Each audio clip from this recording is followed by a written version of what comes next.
Hi, I'm Steve Koski, host of Cruisin' with Papa Steve, where we explore California's East Bay on my Honda Rebel 1100. Let's go cruising.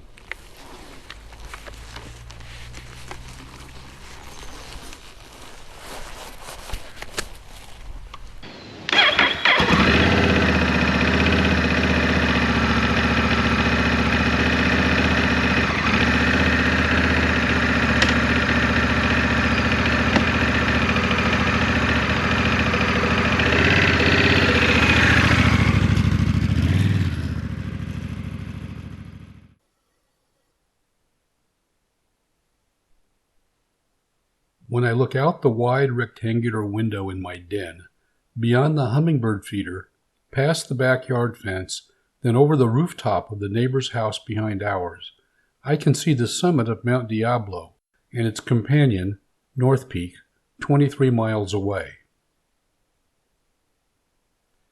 In this video, we're going to cruise on my Honda Rebel 1100 DCT, up the serpentine, two-lane tarmac that slithers its way to the summit of Mount Diablo. 11.2 miles of hairpin turns, switchbacks, breath-snatching panoramic vistas, and vertigo-inducing peaks over the edge of a road clinging to the side of the mountain. On the way up, we'll need to look out for optimistic bicyclists inching their way to the top. I deeply admire the tenacity of the cyclists pedaling up the mountain. I suspect many are motivated by the kick of having gravity on their side during the swift ride to the bottom.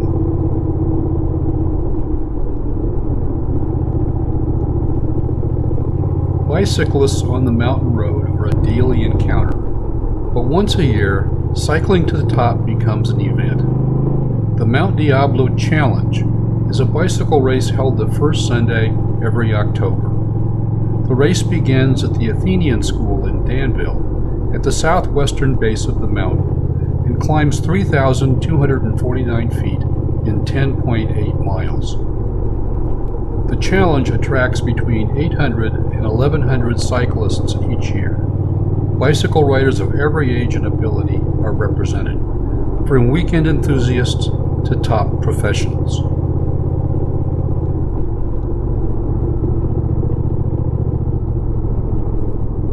The most coveted prize is the special one-hour t-shirts, awarded to those who finish the grueling climb in less than 1 hour. The course record for the Mount Diablo climb is 43 minutes 33 seconds. Nate English set the record October 5, 2008, 4 days after breaking his thumb in a bike accident. Proceeds from the challenge go to not-for-profit Save Mount Diablo, for the organization's land preservation programs.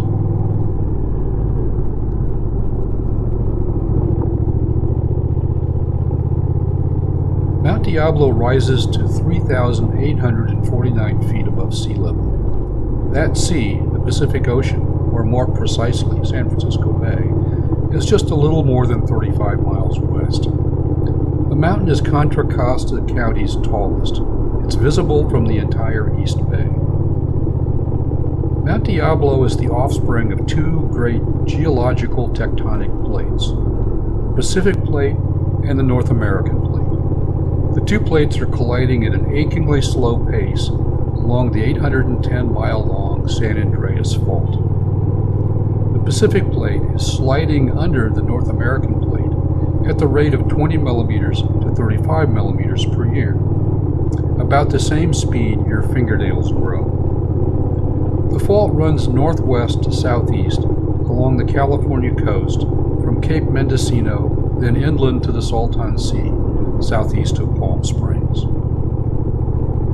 The San Andreas Fault's path along the coast plows a prodigious furrow the length of the San Francisco Peninsula. The two grinding plates caused the 1906 San Francisco earthquake, the deadliest earthquake in United States history. According to the official casualty report, 3,000 or more people died.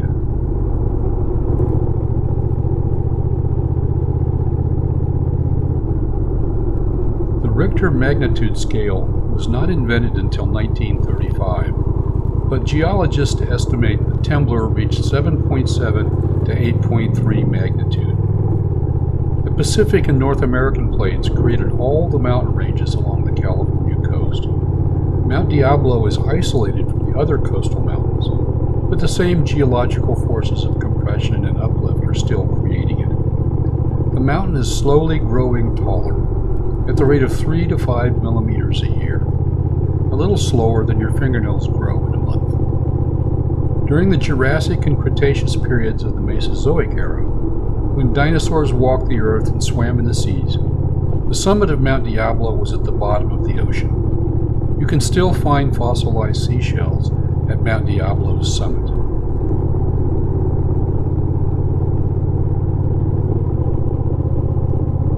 We are midway through the dry season, so the grasses have gone to seed, become dormant, and turned brown. After the rainy season returns in October, blooming grasses throughout the park will paint the mountain green again. Mount Diablo State Park is home to an impressive variety of wildlife. I frequently hike the Shell Ridge and Shell Ridge Loop fire trails that meander atop the foothills along the northwestern base of Mount Diablo. California ground squirrels often dash between their burrows ahead of hikers.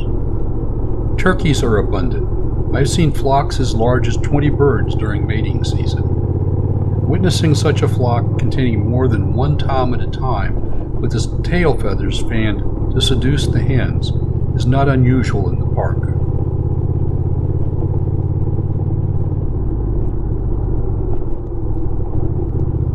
Turkey vultures are also common, drifting silently on the thermals above the park's hills and over the valleys in search of their next rotting meal. I don't think most people go out of their way to see them. Some people call the turkey vulture a buzzard. I'm not sure why. They don't buzz. I've seen gray foxes on 3 occasions. One time I was nearing the end of my hike when I approached a fork where one trail descends the hill to the parking lot where I parked my car. About 20 feet down the other trail, which goes toward the old Voorhees Ranch, I saw what looked like a dead animal lying on its side on the rock and clay surface of the fire trail. When I got to within 30 feet of the carcass, the animal lifted its head, looked at me, then sprang to its feet and loped away down the hill. It was a gray fox about the size of a terrier. I watched until it stopped about 75 yards away. Movement further down the trail toward Old Voorhees Ranch caught my eye. I turned and saw a second fox about 50 feet from me, looking back over its shoulder in my direction. Then it too loped away, in the opposite direction from the first. I've lived in Iowa, Illinois, Missouri, Kansas, New York, Pennsylvania, New Jersey, and California. Never have I seen woodpeckers flock together except at Mount Diablo State Park. The flock I encountered must have contained 50 birds. My neighbor, whose ornithology I trust because he is a zoologist, tells me that they were acorn woodpeckers. That makes sense to me, because the flock was busy among a stand of coastal oak trees. From time to time, I've also seen dozens of quail skittering along the trail. Castle Rock, a 200-foot-high rock outcrop at the western base of Mount Diablo, is a protected nesting area for the peregrine falcon. I've always been enthusiastic about peregrine falcons.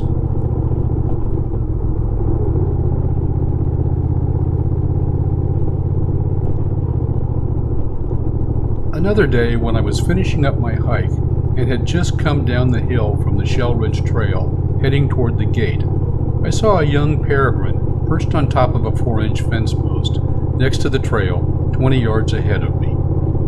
I stopped, not wanting to spook the raptor. The bird twisted its head left to right, right to left, perhaps on the lookout for one of those tasty ground squirrels that lived in the many burrows on both sides of the fire trail. But mostly it ignored me, so I began inching closer to it. I waited until the bird looked away, then I quietly stepped forward. The Falcons seemed unconcerned, so when it looked away again, I stepped closer. I employed this strategy over and over. Finally, when I got too close, 30 feet or so, the bird took flight. In the winter, bald eagles and golden eagles are present. Golden eagles are harder to spot than other raptors. They fly at high elevations. Also in recent years, California condors have been reported. One time I watched a jet black tarantula the size of my fist strolling down the fire trail. Tarantulas are scary looking, but they realize people are too big to eat. They won't bite unless provoked. Even then, their bite is only as bad as a bee sting. Other common animals exploiting their niche around Mount Diablo are black-tailed deer and coyotes. Mountain lions and bobcats inhabit the park, though I have never seen either one there. Wikipedia says the park is home to badgers and ring-tailed cats. I've never seen them either.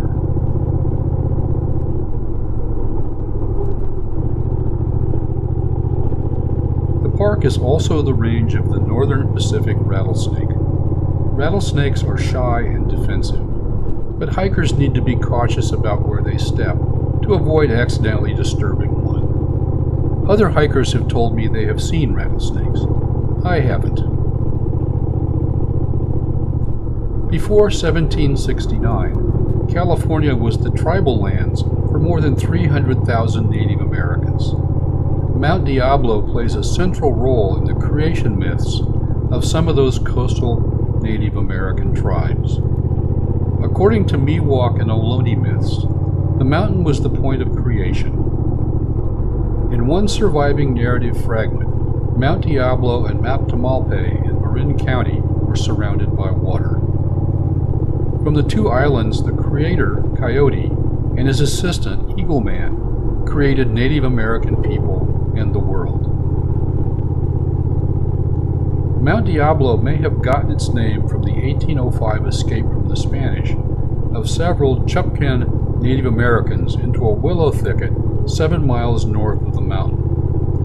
One story relates that their nighttime escape through the thicket was aided by strange lights, or some say, a dancing spirit whose name found its way into English as the devil, hence Mount Diablo.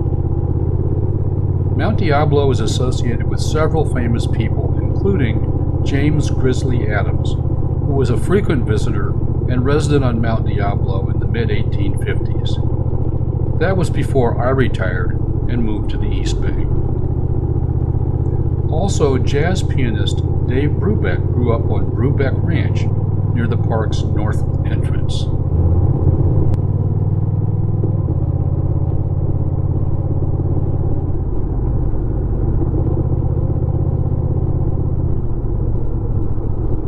Mount Diablo is the feature attraction of a 20,000-acre state park. The park was smaller when it was created by the California legislature in 1931, but has been greatly expanded over the years. Today, the mountain is surrounded by protected lands that lie beyond the state park to increase its total size to 90,000 acres. Capping the summit of the mountain is a stone building with a rooftop promenade and a beacon tower built by the Civilian Conservation Corps between 1939 and 1942. The building houses a visitor center and natural history exhibits. From the rooftop promenade, visitors can view all 4 compass points of the East Bay. 8 bridges are visible when the atmospheric conditions are good: Golden Gate Bridge, Bay Bridge, San Mateo Bridge, San Rafael Bridge, Carquinez Bridge, Benicia Bridge, Antioch Bridge, and Rio Vista Bridge. On a clear day to the east, the Sierra Nevada range is visible. The best views are after a winter storm when the snowy Sierras show up. The Sentinel Dome in Yosemite National Park can be seen. That's a wildfire burning on the other side of North Peak. San Francisco Bay is visible to the west.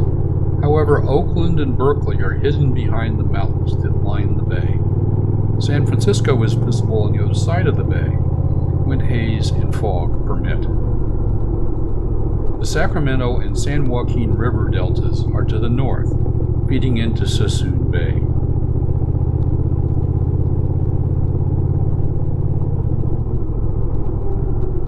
Sassoon Bay and the northern shores of Contra Costa County played a central role in the nation's evolving progress toward racial equality. The Navy stored munitions during World War II at Port Chicago Naval Magazine on the shores of Sassoon Bay.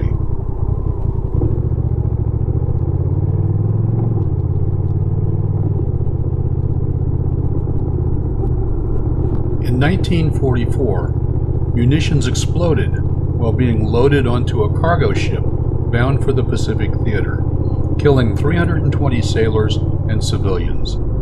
390 other people were injured, the largest domestic loss of life during World War II. 2/3 of the dead were African American sailors in the racially segregated military. A month later, unsafe conditions at the Port Chicago depot inspired hundreds of servicemen to refuse to load munitions at the magazine. Their strike came to be called the Port Chicago Mutiny. 50 servicemen were court-martialed and sentenced to 15 years hard labor and given dishonorable discharges. Public pressure over the unfairness of the convictions caused the Navy to reconvene the Courts-Martial Board in 1945. The board reaffirmed the convictions. However, ongoing public perception of racial discrimination surrounding the decisions led the Navy to desegregate its forces in 1946. 47 of the 50 servicemen were released from prison that same year. The other 3 servicemen served additional months of confinement. 2 years later, President Harry Truman desegregated all U.S. armed forces.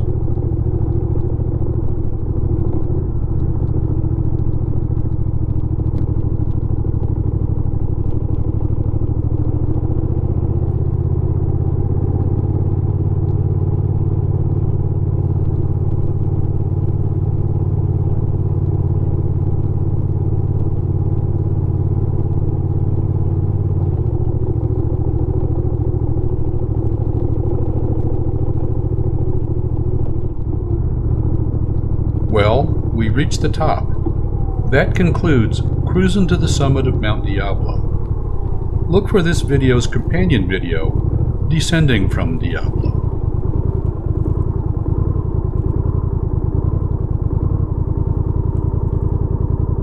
Going down the mountain, the vistas are even more magnificent than those coming up. Descending from Diablo is a montage of panoramic views from behind the handlebars of my motorcycle, accompanied by music instead of the dulcet tones of this 70-something codger narrating.